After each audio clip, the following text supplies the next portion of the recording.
now ကျွန်တော်တို့တွေကိုပြန်ပြီးတော့ focus လုပ်ကြည့်အောင် focus လုပ်ပြီးသွားတဲ့အချိန်မှာကျွန်တော်တို့တွေမှာအမျိုးသမီးတယောက်ရဲ့ power အနေနဲ့ဘယ်လို power တွေကိုယ်စီမှာရှိနေလဲဆိုတဲ့ဟာလေးကိုပြန်ပြီးတော့ကျွန်တော်တို့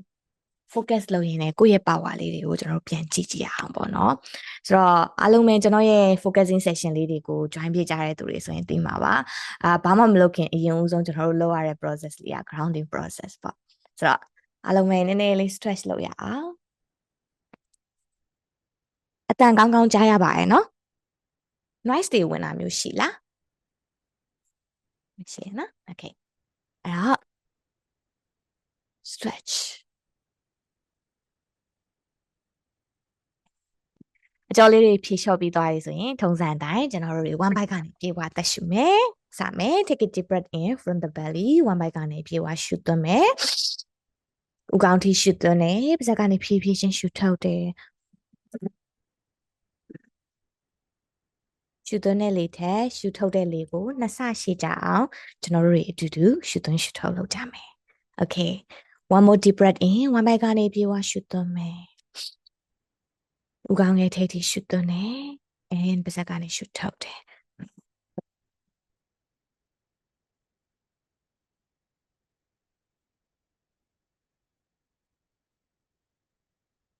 နောက်တစ်ခါလာone bite ကနေပြေပြေဝဝရှူသွင်းပေးပါအောင်ရှင်ပါးစပ်ကနေဖြည်းဖြည်းချင်းရှူထုတ်ပါရရှင်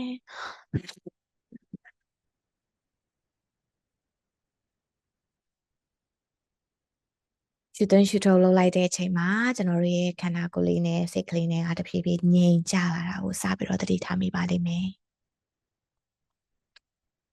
just normal breath ပုံမှန်သက်ကလေးရှူသွင်းရှူထုတ်ကလေးဒါအောင်ရှောက်လေးလုပ်နေမယ်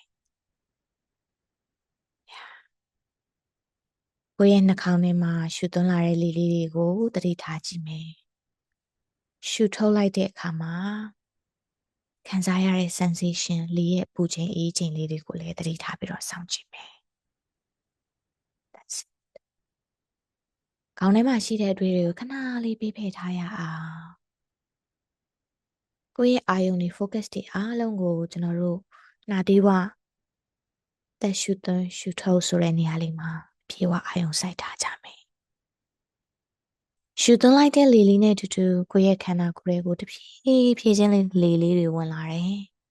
အောက်ဆီဂျင်တွေဟာကိုယ့်ရဲ့ခန္ဓာကိုယ်အနှံ့ကိုပြန့်နှံ့သွားတယ်ရှူထုတ်လိုက်တဲ့အချိန်မှာကြာပြန်တော့လေခန္ဓာကိုယ်ထဲမှာရှိနေတဲ့ tension တွေ stress တွေပူပန်မှုတွေအတွေးတွေဖြည်းဖြည်းချင်းပြေလျှော့သွားတာကိုသတိထားမိပါလိမ့်မယ်အဲ့ဒီလိုမျိုးရည်ရွယ်ချက်ကလေးနဲ့ရှူသွင်းလိုက်တဲ့အခါတိုင်းအားတွေပြေလာသလိုရှူထုတ်လိုက်တဲ့အခါတိုင်းမှာကိုယ့်ရဲ့ခန္ဓာကိုယ်က tension တွေ stress တွေဖြေလျှော့သွားတယ်ကိုယ့်အတွက်မလိုတဲ့အရာတွေသူ့လိုပြေလျော့တယ်ဆိုတဲ့ intention လေးကိုခဏလေးထားပြီးတော့ကျွန်တော်တို့ရဲ့အာယုံ focus ကိုသက်ရှူတန်လေးမှာခဏလေးဆက်နေပါတယ်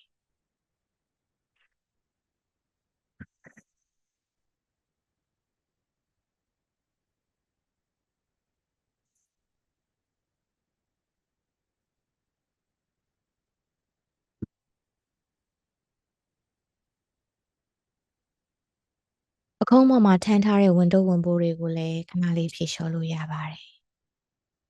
ရင်ဘတ်ထဲမှာတင်းကျပ်နေတဲ့ sensation တွေရှိတယ်ဆိုလည်းဖြေလျှော့လို့ရပါတယ်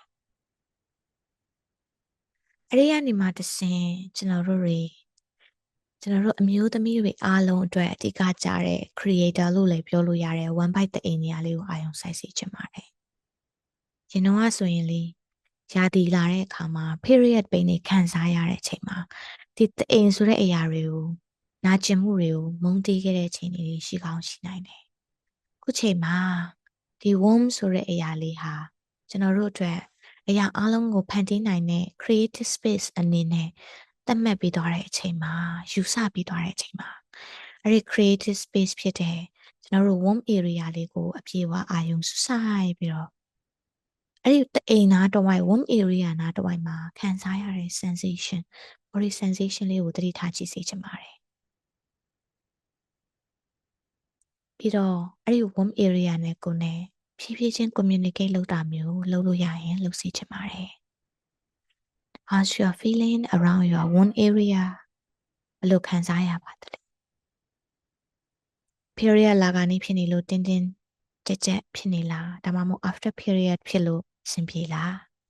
ဒါမှမဟုတ်ဘယ်လို sensation မျိုးခံစားရသလဲ just aware that and being ရှူသွင်းရှူထုတ်လေးကိုဖြည်းဖြည်းချင်းလုပ်တယ်ရှူသွင်းရှူထုတ်လုပ်လိုက်တဲ့အချိန်တိုင်းလိုအပ်တာတွေကိုယ်ခန္ဓာကိုယ်ရဲ့ရောက်သလိုမလိုအပ်တာတွေကိုယ်ခန္ဓာကနေပြီးတော့ပြန်ပြီးတော့ရှင်းထုတ်လိုက်တယ် and ပြီးရင်ထိုင်တဲ့နေရာထိနေတဲ့နေရာလေးကိုတည်နေမယ်အဲ့ဒီနေရာမှာနေတစ်ဆင့်ပေါင်းနှစ်ဖက်ဒူးကောင်ခြေသလုံးခြေချင်းဝက်ကလေးတွေထိကျွန်တော်တို့တွေဖြည်းဖြည်းချင်းဖြည့်လျှော်လိုက်ပါတယ်ကိုယ့်ရဲ့ခန္ဓာကိုယ်ဦးခေါင်းကနေခြေပြားထိကျွန်တော်တို့တွေပြေဝအာယုံစိုက်ပြီးတော့ဖြည့်လျှော်လိုက်တာဖြစ်ပါတယ်ခုချိန်မှာကျွန်တော်တို့တွေဒီကိုယ့်ရဲ့ခန္ဓာကိုယ်နဲ့စိတ်ကလေးနဲ့ကိုတသားတည်းဖြစ်အောင်ခဏလေးငြိမ်သက်ပြီးတော့ connection communicate လုပ်နေတာဖြစ်ပါတယ် so ဒီနေ့ International Women Day ဆိုတဲ့အချိန်လေးမှာကျွန်တော်တို့တွေကိုယ့်ရဲ့ woman identity ကိုပြန်ပြီးတော့ခံပတ်ပြန်ယူကြရအောင်ဆိုတော့ဘယ်လိုပြန်ယူမလဲငါဆိုတဲ့ identity တစ်ခုကိုငါစိတ်တိုင်းကြတာဖန်တီးပုံဖော်ခွင့်ရမယ်ဆိုရင်အဲ့ဒီ identity ဟာဘယ်လိုပုံစံမျိုးဖြစ်မလဲငါဆိုတဲ့အမျိုးသမီးတစ်ယောက်ရဲ့မိန်းမတစ်ယောက်ရဲ့ identity ကိုကိုယ်စိတ်တိုင်းကြတာဖန်တီးပုံဖော်ခွင့်ရမယ်ဆိုလို့ရှိရင်အဲ့ဒီ identity ဟာ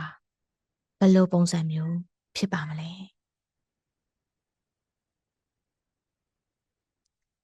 ကာချာရဲ့နုံးနေမပါဘူး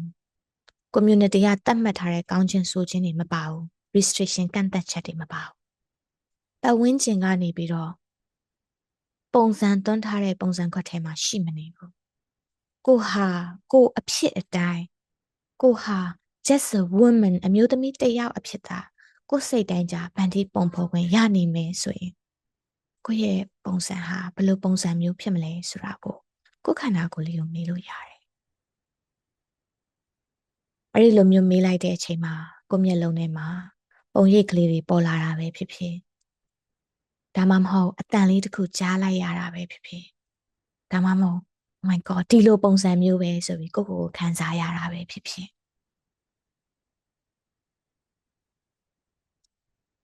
ဘယ်လိုပဲဖြစ်ဖြစ်အဆင်ပြေတယ် take your time a few minutes ခဏလေးချိန်ယူပြီးတော့ကိုယ့်ရဲ့ identity ကိုစိတ်တိုင်းကြ create လုပ်လို့ရပါတယ်အဲ့ဒီ identity ကို visualize ပုံရိပ်ပုံလိုက်တဲ့အခါမျိုးပဲဖြစ်ဖြစ်နားထဲမှာကြားပြလိုက်ပြီးတော့ခံစားလိုက်ရတာမျိုးပဲဖြစ်ဖြစ်သိလိုက်ရပြီဆိုတဲ့အချိန်မှာ how's the feeling in your body ကိုယ့်ရဲ့ခန္ဓာကိုယ်ထဲမှာလေဘယ်လိုမျိုးခံစားရလဲဒါလေးကိုလည်းသတိထားမိစေချင်တယ် if you aware that အဲ့ဒီအရာလေးတွေကိုသတိထားမိပြီးတော့စင်ကြင်မိသွားတယ်ဒါမှမဟုတ်လေသတိပြုမိသွားတယ်ဆိုလို့ရှိရင်ဖြည်းဖြည်းချင်းလေးအသက်ကလေးရှူသွင်းရှူထုတ်လုပ်ပြီးတဲ့အချိန်မှာဒီခန်းလေးတွေကိုပြန်လာလို့ရပါတယ်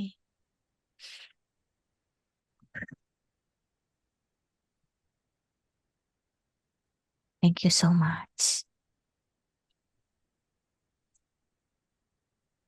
အိတ်ချင်သွားကြပြီလားညာပဲဆိုတော့ညာဆိုတော့မတို့တွေ like 5 မိနစ်လောက်ထိုင်ပြီးတော့ focus လုပ်ခဲ့ကြတာလေနော်ဆိုတော့တစ်ခုမဟုတ်တစ်ခုတော့ကိုသိလိုက်ရမယ်လို့ယူဆတယ်ဆိုတော့ပုံရိပ်ကလေးအနေနဲ့သိရတဲ့သူတွေအနေနဲ့ကိုယ့်ရဲ့စိတ်တိုင်းကြ identity လေးကိုပုံရိပ်ကလေးပုံဖော်ပြီးလို့ရမလားပုံလေးဆွဲပြီးတော့ပုံဖော်လို့ရတယ်ခဲတံလေးပေါ်ပင်လေးနဲ့ဆွဲလို့ရတယ်အဲ့လိုမှမဟုတ်စာရေးတာကိုပဲအားတာရဲဆိုရင်လည်းစာချရေးလို့ရတယ်ဒါပေမဲ့ပုံလေးဆွဲလိုက်တာကတော့ပို့ပြီးတော့ကိုယ်တည်း release တဲ့မျိုးလည်းဖြစ်စေတယ်ပို့ပြီးတော့လည်းအဆင်ပြေစေမယ်လို့ယုံကြည်ရပေါ့လာတာတွေမလာတာတွေတူတာတွေမတူတာတွေတော့အရေးကြီးမနေဘူးဒါပေမဲ့ငါသိလိုက်တဲ့ငါရဲ့ identity ပုံစံကဒီလိုမျိုးလေးဆိုတာမျိုးပေါ့နော်ပုံဆွဲပါအခက်ခဲအရင်ရှိလို့ရင်တော့ စာချရေးတာမျိုးလုပ်လို့ရပါတယ်